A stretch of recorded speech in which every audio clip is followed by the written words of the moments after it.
Want to speak real French from your first lesson? Sign up for your free lifetime account at FrenchPod101.com. So, you decided to learn a new language. At first, the idea seemed exciting. You bought a phrasebook, dictionary, and a subscription to an online class, ready to dive headfirst into the language. For the first day or two, all was well. You gained ground quickly, learning a few basic phrases and words. A week before, learning that language was just a dream, but now you're actually doing it.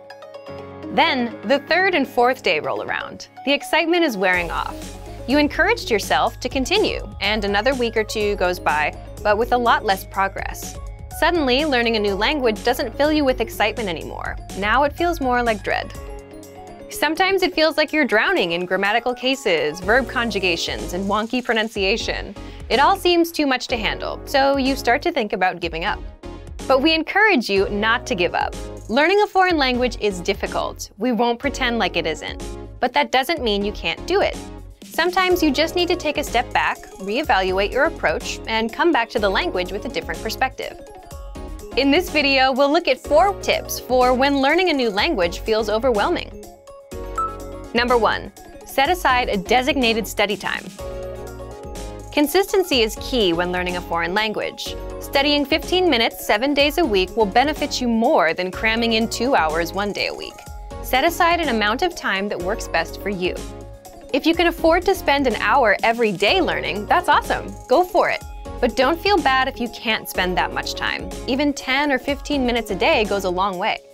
Breaking up your learning into manageable time segments will relieve a lot of the stress that can come with studying a new language. Learning is not a race. Go at your own pace and try not to compare your progress with anyone else's. Number 2. Take it one bite at a time. Now that you have your schedule under control, it's time to focus on what you'll actually be studying. It's recommended that every 1 to 2 weeks you focus on learning a very specific piece of the language. It could be a conjugation group, a case, tense, or a collection of theme vocabulary.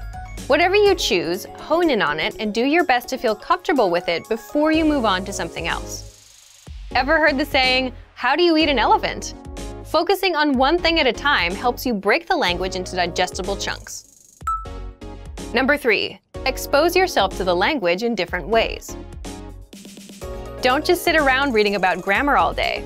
Obviously, knowledge of grammar is important, but you want to spice up your practice as much as possible. In addition to grammatical study, try to mix in a combination of reading, writing, speaking, and listening.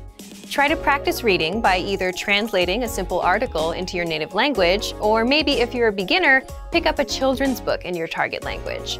For writing, you can try to write out a fictional conversation between you and yourself, even.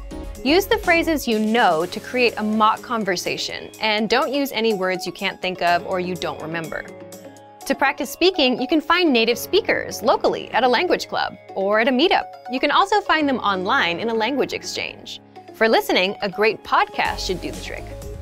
Spread out each type of practice, listening, reading, speaking, and writing, across your regular language study schedule. This will give you a balanced experience in the language and should help keep things interesting.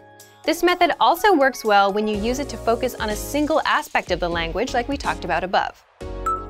Number 4. Set mini goals, not just big ones. If your only language learning goal is to be fluent, you're likely setting yourself up for disappointment. While speaking fluently can be your ultimate goal, it shouldn't be your only one.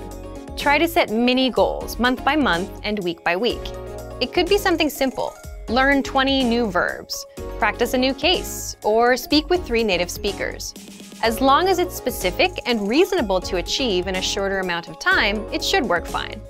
Not having mini goals alongside your ultimate goal is a lot like sprinting across a huge open field. There's no reference point, so for much of the time it feels like you're not any closer to your goal. It's not that you're not moving forward, it just feels like you're not. Without any trees or buildings to run past, it seems like you're running in place. Mini goals are like the trees and buildings of your language race. They help you see that you're moving forward and give you a sense of accomplishment. The desire for perfection can get in the way of your progress. Don't freak out when you struggle to speak or make a mistake. It's all a part of the learning process. Also, don't be afraid to speak, even if you know what you'll say won't be totally correct. It's better to do your best to communicate in the language and get it wrong than to never try at all. Learning a new language isn't always easy. In fact, oftentimes it's very hard. Don't let that discourage you, though. Use these tips to help keep you focused yet unstressed in your language learning. A little perseverance will go a long way. Before long, you'll be speaking better than you may have thought was possible. And for even more help learning a new language without getting overwhelmed, check out our complete language learning program. Sign up for your free lifetime account by clicking on the link in the description. Get tons of resources to have you speaking in your target language. And if you enjoyed these tips, hit the like button, share the video with anyone who's trying to learn a new language, and subscribe to our channel. We release new videos every week. I'll see you next time. Bye!